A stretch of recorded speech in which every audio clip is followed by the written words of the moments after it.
Hello students, this is Professor McKinnon from your English 1A class. And we're into week 11 of Freshman Comp. And you are going to be beginning to actually write your essay number 3, which is a literary analysis essay. Now, the structure of a literary analysis essay is similar to your previous essay structure. Basically, you have an introduction, you have a thesis, you have paragraphs that connect to the thesis, and you have a concluding message. But there are some differences. So let's look about understanding and then writing an analysis of a work of fiction. First of all, you need to know what the plot line is. You need to know what the basic conflicts are, the setting, the characters, the point of view, what images are used. All of these are really important, particularly in The Kite Runner, which is a complex novel. And it's one that I chose to teach because of its complexity. It's a good example of all the literary elements being used. Everything from multiple conflict to a plot line, to differences in setting and how they impact the storyline and the message, and then also symbolic images. So first of all, you're trying to interpret what the author is trying to communicate through the story. Now, you're really, really lucky in The Kite Runner that we have a very complete reading guide, which I have published for you, which is from the Amnesty International website, companion curriculum that was written when the novel was made into a movie, co-produced by Amnesty International and Khalid Hosseini. And you can go to the Amnesty International website, and there are many aspects of that companion curriculum that you can look at. So, the first step is to select a theme. Now, one thing that I noticed with many of you when we asked the discussion is, in selecting a theme, I have given you a choice of 4 or 5 themes to choose from. Those are themes that have been identified by the author himself as prevalent themes in the novel. Okay, so for some of you, you wanted to go off topic a little bit. I want you to pick one of those themes. For many of you, this is the first time you've done actual literary analysis compared to synopsis or book reports in the past. And it's different. And so I'm trying to give you a basic framework to start with. You select a theme from that list. Go back, reread the background and the overview of those themes carefully. It'll help you a lot. You need to choose evidence for critical analysis of a story. And that has to do with your next discussion. What type of textual evidence are you going to use to support your thesis that this particular theme is an important theme in the novel? And then you're going to focus and structure your essay.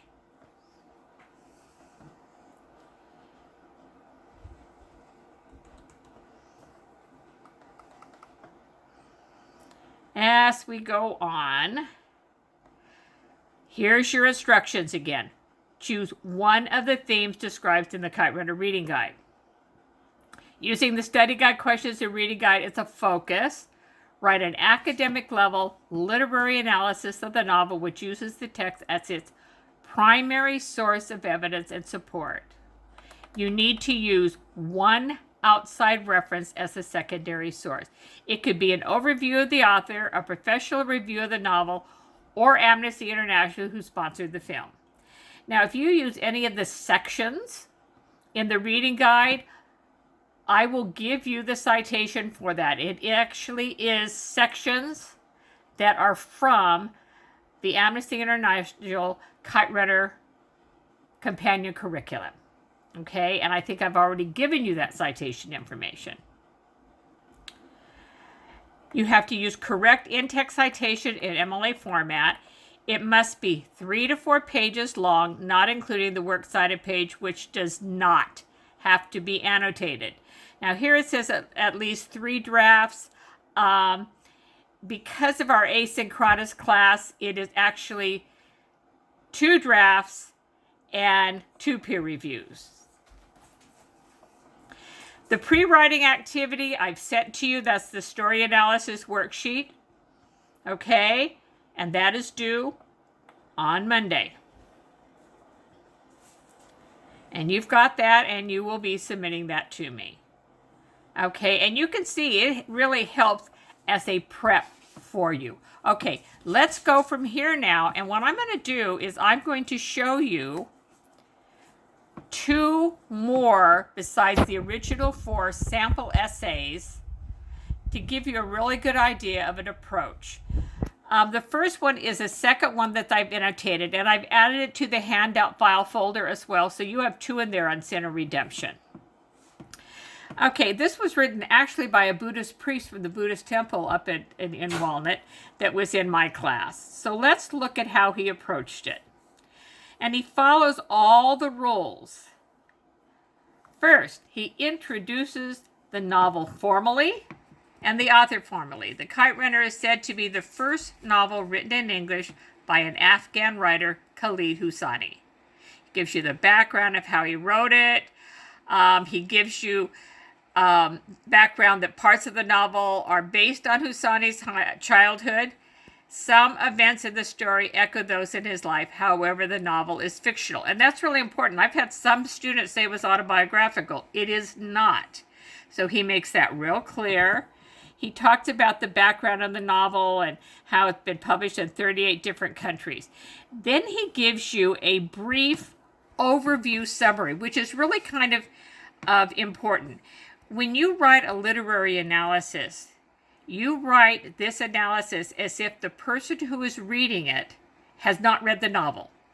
You're literally trying to persuade him to read the novel because it's of importance and has an important message. So don't assume that they know everything in the novel. Okay, that's the first thing. No assumptions.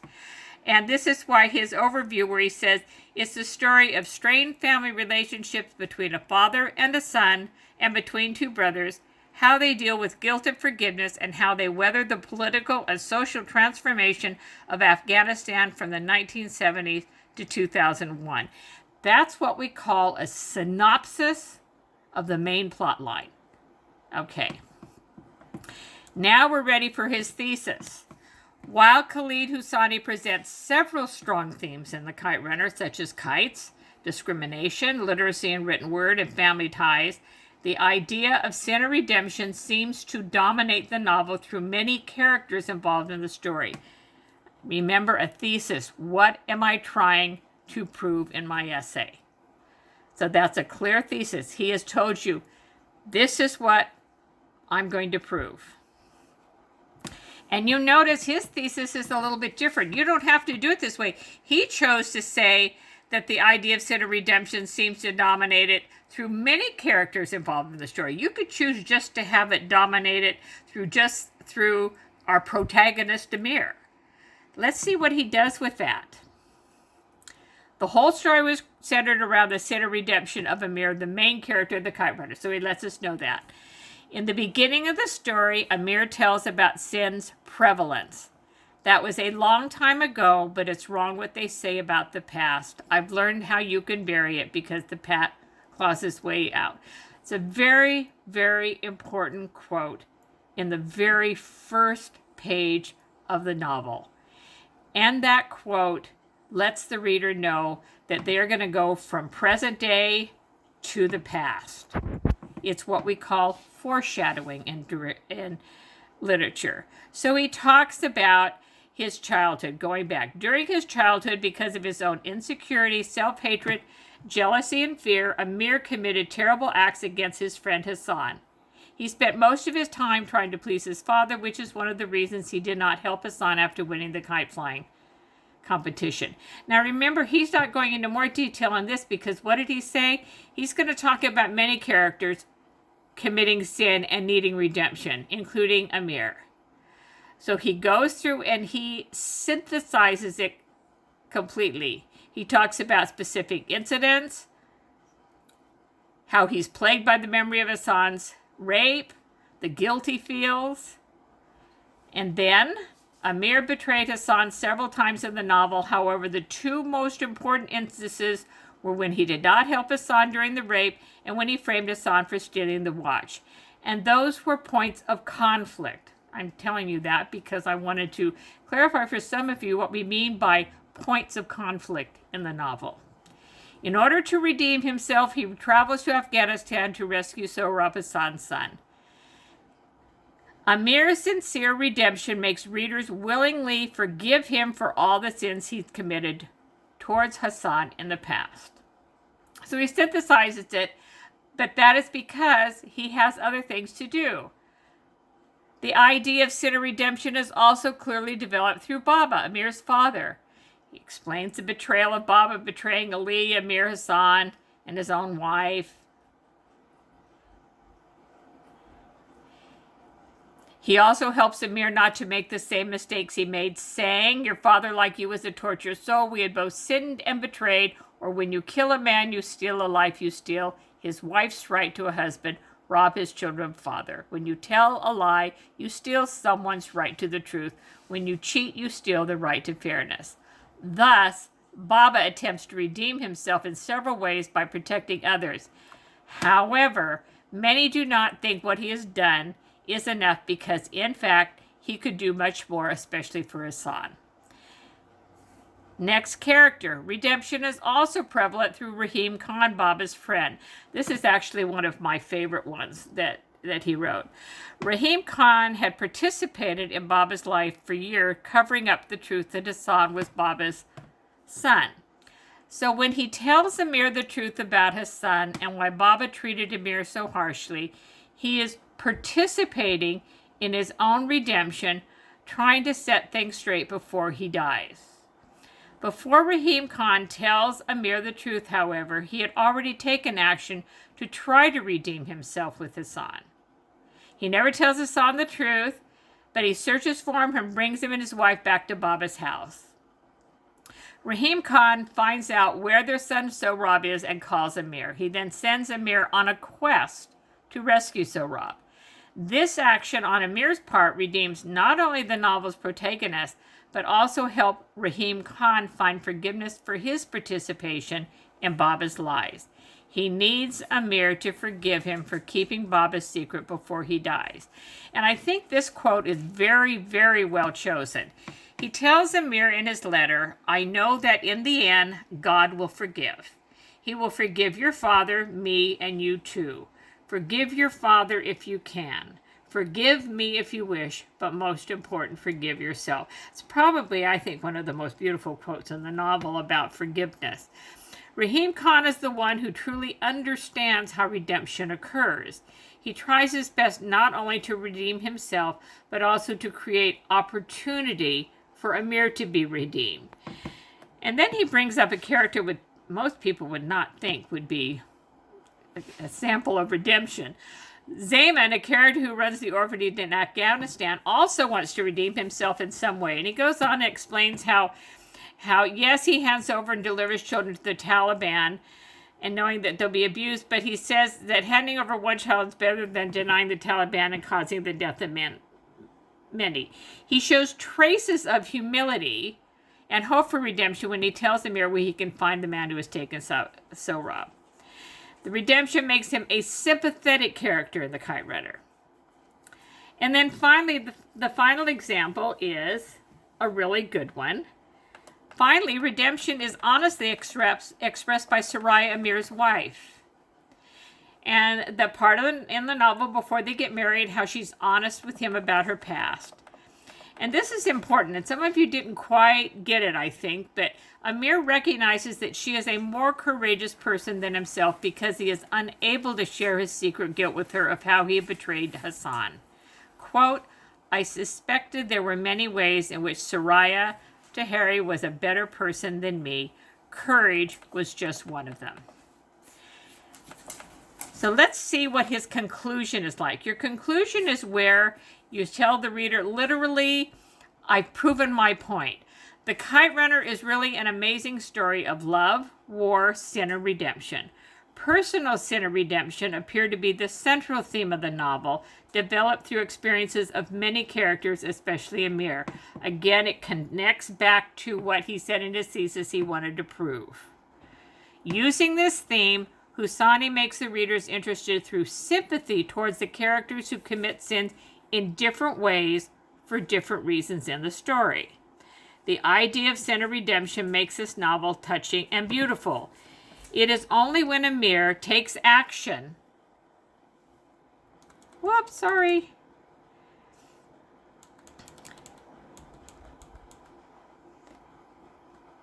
By returning to Afghanistan, facing fear and saving Sohrab that he is redeemed and his guilt is resolved. The author seems to leave a practical message to readers that atoning for past sin is the only way to achieve a true redemption. A couple of you said you were going to write your essay about redemption or about sin, one or the other. In this particular novel, it has to be sin and redemption. You can't have one without the other, okay? Now, here's his works cited. Again, a simple works cited, no annotations. Make sure you punctuate correctly. You'll notice in this one, he did, I think he had the very first one, he didn't, and this is what I would have done in this one, which would be right here. I would indent, there you go. Arranged alphabetically, okay? And you don't have to annotate. So that is one. I have one more that I'm going to show you briefly. And this is one on symbolism. And it's different than the other one, Fly to Win. And it really centers on an interesting concept of symbolism of kites. And in this one, this student showed symbolism of kite where every single one of the characters is a color of kite representing their character. So let's see what she does with that. Her title is interesting, Fly to Win. She opens by saying, pride and recognition are gained after winning the first place in a race. Sometimes, treason and betrayal are important factors that help a person become a champion. These terrible actions are hidden behind the facade of a strong contestant that defeats the weaker or the less fortunate opponents. In The Kite Runner, Khalid Hosseini portrays a battle of the weaker kites against the stronger kites. This is the daily competition that contestants are fighting to win. The most important competition in the story is between two kites, Amir and Hassan. These two kites are fighting against each other. One of the kites, Amir, is considered to be strong because it is visible by the rest of the kites, while the other kite, Hassan, does not have access to many opportunities because it belongs to the minority. So she's taking a very, very interesting concept. And you may not want to do it, but it's very, very creative. Then she goes on, she gives you background again on the author. Very, very important. Then she goes on. Sometimes family and friends can only be differentiated from one another by their physical appearances. In The Kite Runner, the kites are grouped according to their colors and their monetary value. The most expensive kites belong to the same category, while the cheaper kites belong to the group where they are not very visible. There are times where the same family members are treated by one another like complete strangers, even though there is a strong bond between them, which is their DNA. A couple passes their DNA to their children, and these children share genetic information which makes them brothers and sisters. But what if the children do not know that they have this information in their gene? This happened in The Kite Runner with the protagonist Amir and the antagonist Hassan. Now remember, an antagonist isn't necessarily the bad person, and the antagonist is the one who causes conflict for the protagonist. So in the novel, actually, the primary antagonist is Hassan. Gives the background, how they share, it gives the background on the discrimination between the Pashtuns and the Hazaras.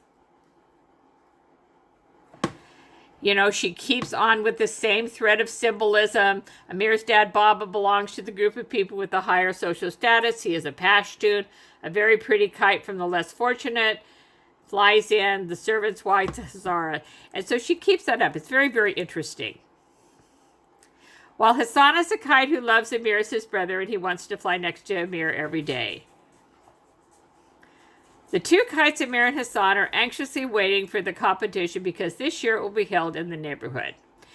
And then he gives you a quote from the Amnesty International site from an author named Kippen. And he describes what kite fighting is. And that's kind of interesting that he does it. In a kite fight, competitors coat their kite strings in glue and ground glass, the better to cut their rivals' warning. And he goes on. And this shows that she did not assume that the readers know what kite fighting in Afghanistan really is. So again, no assumptions. Describes the kite fighting competition, about Amir was tired and such. The war in the kite, what happens to Hassan's being died. Kites, as insignificant as they may seem, represent the relationship between Amir and Hassan. He thinks his championship will bring him closer to his dad. His internal fighting actually begins after the kite tournament. He has to struggle and learn how to live with his guilt while trying to seek for forgiveness. This is a long race that he is running throughout his adolescence and middle adulthood. The race finally comes to an end when he is an adult and he finds out that Hassan is his brother and that he passed away.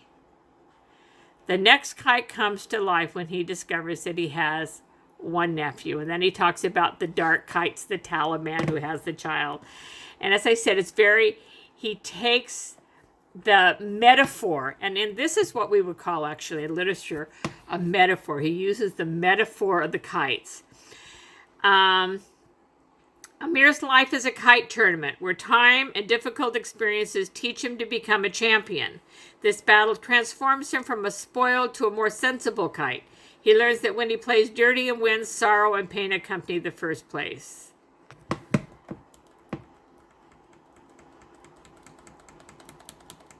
There is her works cited.